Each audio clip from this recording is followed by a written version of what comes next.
স্বপ্নটা শেষ। আমাদের 20 কোটি মানুষের দোয়া, 20 কোটি মানুষের স্বপ্ন, 20 কোটি মানুষের আশা আকাঙ্ক্ষা সব এক নিমিষে শেষ।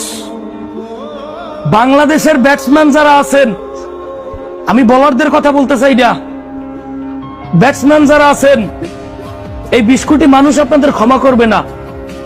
অন্তত পক্ষে আজকে এই 136 রানের টার্গেটে সাইফ হাসান, তানজিদ তামিম, এই শামীম হাসান পাটোয়ারি, জাকের আলী অনিক, নুরুল হাসান সোহান, আপনাদের থেকেই বাঙালি এই ধরনের ব্যাটিং আশা করে না। মানে আজকের ম্যাচেও যদি অজুহাত দেন, কোন সংবাদ সম্মেলনে গিয়ে অজুহাত দেখান, বোকাচন্দ্রই যাবেন, ডাইরেক্ট বোকাচন্দ্র। আজকে 20 কোটি বাঙালি মানুষের হৃদয়ে রক্তক্ষরণ হইবে শুধুমাত্র আপনাদের ব্যাটিং পারফরমেন্সের কারণে। আজকে পাকিস্তানের বিরুদ্ধে